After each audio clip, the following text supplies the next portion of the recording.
everybody. What's up, yo? It's your boy, sometimes your Charlotte Carolina, and it's not just my soul, it's my real fucking name. Oh, we back with another reaction to these stupid ass animated stories. This is my crush has been living in my foundation for months. Now, Rule 'em. After high school, I decided to move out of my parents' house. So I rented a small apartment on the other side of our big city, and I found a part-time job at a local coffee shop. This was my first job ever. I worked as a barista. Luckily, my coworkers were super friendly. One of them is Caleb. He didn't speak much, but he stared at me all the time. He also worked as a barista. I always wanted to work fast food, but I want to work places like Hooters, and I wanted to work. I wanted to be a barista. That's a good name for waitress. It's like, nigga, no, I'm not a waitress. I'm 3 notches up. Barista. No, I always wanted to work in a grocery store. Your hands are cold. Why don't you run through warm water before you touch black people? With the cash register, because I want to do the cash. I don't never want to be a cash register because when you black, that's the first person they name if something missing. I want to be the farthest away from the cash register as possible. Well, if it's yours, and I want to be at the warehouse. I don't even want to be at the store. Well, you know, more stuff get disappearing at the warehouse than do at the store. I know. But bitch is a barista. One day, when we were making coffee, I was telling him my concerns about college. I waited for his response, but he just stared at me for a whole minute before saying, "You have the best smell ever." I just laughed and walked away awkwardly. Since then, I started to notice how weird he is, so I tried to keep my distance. One day, after a Meaning, bitch, you don't get no damns about your college plans. He wasn't even trying to talk to you about that. Talking about he ain't answer. He was just saying it. One, he probably ain't know English, and two, you smell like baristas. And that's all he was concerned about, how she smell. Damn your college plans, ho. night shift, I got to the parking lot, got inside my car, and reversed it. Suddenly, I hit something. My heart dropped. I rushed to see what had happened, and there I saw Caleb, lying on the ground holding his leg. I panicked and didn't know what to do, so I jumped in my car and drove home, leaving him on the ground. I was terrified by what I did. Wait a minute.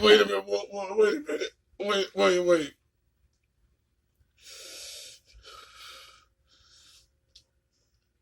Life lesson, y'all. Whoa. I didn't hear that clearly. I swear I didn't hear that clearly. Yeah, well, yeah. I didn't hear that clearly. I waited for his response, but he just stared at me for a whole minute before saying, "You have the best smell ever." That does sound weird, even though you're a barista too. Since then, I started to notice how weird he is, so I tried to keep my distance. One day, after a late night shift, I got to the parking lot, got inside my car, and reversed it. Suddenly, I hit something. My heart dropped. I rushed to see what had happened, and there I saw Caleb, lying on the ground holding his leg. I panicked and didn't know what to do, so I jumped in my car and drove home, leaving him. I was terrified by what I did. I didn't help him. The next day at work, I hoped that he wouldn't realize that I was the one who hit him. But Caleb looked at me with a smile on his face. I was confused. Then he came close to me and said, "It's okay, Milla. I know you were scared and terrified. That's why you didn't help me." My heart stopped. He knew. Then he continued, "I forgive you. I'm happy as long as..." The fuck are you? Wait a minute. So hold up. At first I thought you hit somebody random. She hit Mr. You Smell Good. And she drove home. Because she was scared and she know to do so, she drove off. Yeah. She left the scene of an accident. That she caused. Wait.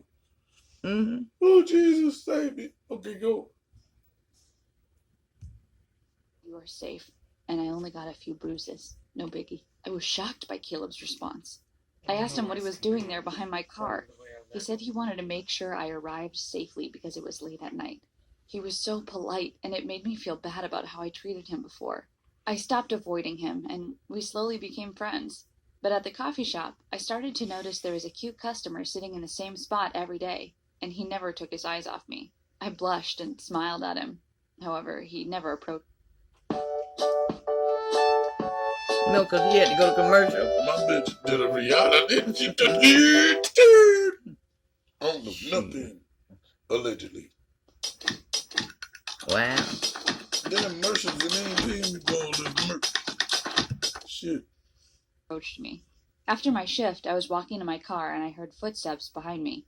When I looked, I saw a dark figure. I panicked and ran as fast as I could. I could hear him getting closer, but I just ran until I lost him. The next day when I arrived at work, I heard there was a big fight inside. When I walked in, I saw Caleb beating the cute customer I saw the other day. The manager came in and apologized to the guy, and then told Caleb to take the day off. When I asked Caleb why he did it, he said that the guy was stalking me. I was confused. Was he the one who followed me last night? Caleb explained that he had been watching him since he noticed his weird behavior. When he heard him today on the phone saying he was going to find out where I live, he couldn't hold it in and he beat him. But I didn't expect that Caleb would go that far to protect me. From that day on, he insisted on walking me home and making sure that I got there safely. After he walked me home a couple of times, I decided to invite him inside. Hold it. Why now she walking? The mother time she was getting in the car. That's how she hit Caleb in the first place. So we would assume that she needed to drive her car. But now all of a sudden they walking. So she must live really close. Wait. My nigga gave it the beats. And is it just me? That's a struggle watching a stalker. Yeah. He just couldn't hold it no more, so he had to whip his ass. No, but then too, I think there was a little jealousy in there. Because he was looking at her weird in the beginning himself. So, hey, must have been something. Sat and talked for hours. Then it happened. We kissed and slept cuddling each other. After that night, he would stay at my place, often watching movies or talking. I started college after 1 week, and what I saw there made my jaw literally drop. The same guy from the coffee shop. He was holding a bag. He looked at me, and I immediately turned my face and walked away. I decided not to tell Caleb since I was afraid that he might go after the guy again. I kept seeing the guy at college for the next few days. He didn't seem like a bad guy after seeing him closely, so I decided if he ever comes again to talk to me, I'll give him a chance to explain himself. And it happened. He smiled at me as usual. I didn't turn my face and smiled back at him, which encouraged him to approach me and start the conversation. He said, "Hi, Mila. I'm Dan. Well, I know your name from the tag on your apron." Then he continued, "I didn't mean to bother you or anything, but I like how you always look so calm and friendly. But your coworker is scary. He beat me for no reason." I told him that Caleb thought he was creeping on me, and he did it to protect me. I assured him that Caleb is a good guy. After this conversation, I saw him daily at college, and I discovered that we had some mutual friends. I enjoyed his company, but didn't tell Caleb anything. After a month, the exams period started. I invited Dan and our mutual friends to have a study group at my place. This happened a couple of times. After each meeting, Dan was the last to leave. We sat together and chatted for a couple of hours. We flirted with each other, and we even kissed. I liked Dan, and also liked Caleb, and I wasn't ready to choose or to become intimate with one of them. Wait a minute. So I decided to leave everything as it is. At work, I took a late night shift since I was busy with college.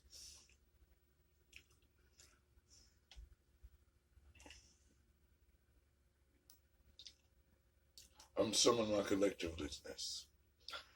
From watching a lot of these, I have a feeling that bitch ain't gonna break up with Caleb. And she gonna shut up, bitch. She ain't gonna break up with Caleb, and she gonna put Dad in the wall, yo. I swear to God, yo.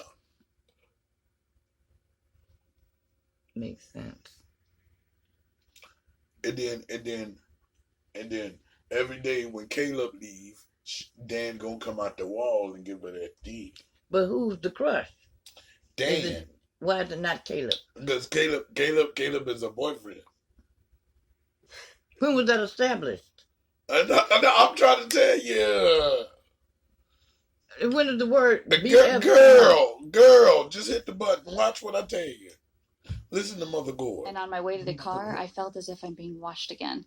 I texted Caleb and asked if he could come. I was so afraid to go home alone that night. He replied that he will be there in 10 minutes. And he came. Caleb got angry at me for leaving work late without telling him. He said, "Whenever you have a late shift, text me. I can't have you go home alone." Then he said that the guy that used to come to the shop may be the stalker. I couldn't tell him that Dan is actually a nice guy and we hung out together, so I ignored it. Caleb stayed at my place for 2 nights and insisted that I must text him whenever I work late shifts. Pause. After a couple of days, one of my coworkers named Caleb is moved, yo. I'm trying to tell you, Caleb is moved. And Dan is going to be in the wall for a few months, yo. Dan may be in the wall, and I'm Mother going Gore there has spoken. because Caleb already done had his face, and Dan is a college student. So Dan is the crush. Okay. So Dan was more than likely be in the wall. He ain't got no money. Yeah, that's what I'm saying. Yeah. There you go. Dan going to be in the wall. Mm-hmm. Okay. Hit the butt. Liz came to my place. We sat, and she suddenly said, "I didn't know that you smoke, Milla. The smell is so strong here." I told her that I don't smoke, and maybe the smell is coming from one of the neighbors. After Liz's remark, I started to notice many weird things happening at my apartment. Many of my things went missing and showed up after days. I thought it was caused by stress of the exam, so I brushed it off. One night, I heard a loud banging noise coming from the living room. I was so scared, but got out of bed and went there to see. I opened the main door, but there was nothing. I went back to my room and texted Caleb about what happened. He replied that I'm overthinking and maybe the noise came from one of the neighbors. I got upset by his text. I was hoping that he would come and stay over. So I decided to invite Dan. I sent him a message, but there was no reply. I tried to call him, Dan but gonna hop also out the wall. he didn't. I thought that it was weird since he always answers his phone, but maybe he didn't have battery left in his phone or something. I went to sleep that night. In the morning, I went to work. When I arrived there, one of my coworkers said, "Did Caleb tell you anything about why he quit work?" I was shocked Caleb quit. Why? He didn't tell me anything. So he could I watch immediately texted him, but there was no reply. I spent the whole shift worried about him and called several times, but still no answer. I didn't know if he had friends outside the coffee shop. He never mentioned anyone. I decided to text Dan and tell him this, even though he hated Caleb. But surprisingly, still there was no reply from Dan too. What happened? Did the two of them just disappear? And at the same time? Why? I was upset by what happened. Liz saw how upset I was. And then she said she's going to stay at my place and we could watch some movies, have fun, and forget about the boys' drama. So we went home together and stayed up until a late hour. In the middle of the night, we heard the same... Excuse me. I'm confused.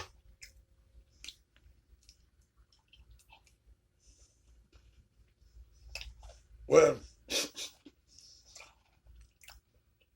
She can't get in touch with Dan or Caleb, but Caleb had quit his job.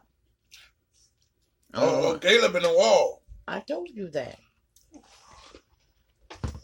We don't know that yet, okay? Loud banging noise.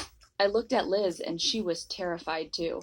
We carefully got outside my room and went to check the house, but nothing was there. We also checked the hallways, but they were dead empty. We decided to sleep with the lights on and investigate in the morning. The next day, as I was taking the trash outside, I saw my neighbor. She was an old woman. I greeted her and she did the same and said, "Your boyfriend is a nice guy, but he always asks me how I'm doing when he gets out at noon." What? I froze. "What boyfriend?" I asked. She said, "Oh, the one with the dark hair. I always see him leaving the apartment at noon." I freaked out. I ran, terrified, to the apartment to see Liz. She looked confused. I shouted at her, "Someone has been breaking into my apartment for days." I quickly explained to her what the old lady had said, and we called the cops. When they arrived, I explained to them what the old lady said, and they searched the whole apartment and found nothing. I was shocked. How and who? As the police were still in the apartment, I noticed that the big painting in the living room was tilted. I reached to fix it, but to my horror, I saw a creak from the side. So I moved it a little, and I let out a loud scream.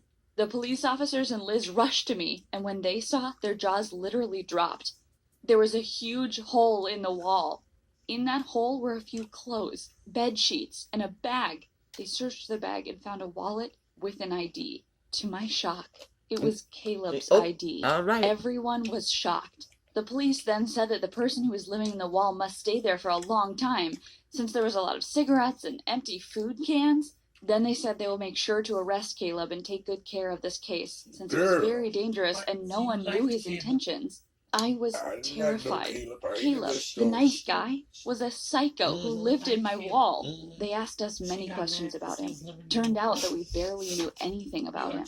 When Liz mentioned to them the fight incident at the coffee shop was the first time Caleb got violent, they said they will check the tape and see if they can get anything from it. I decided to stay at Liz's apartment until they arrest him. That same day, I got a phone call from the police.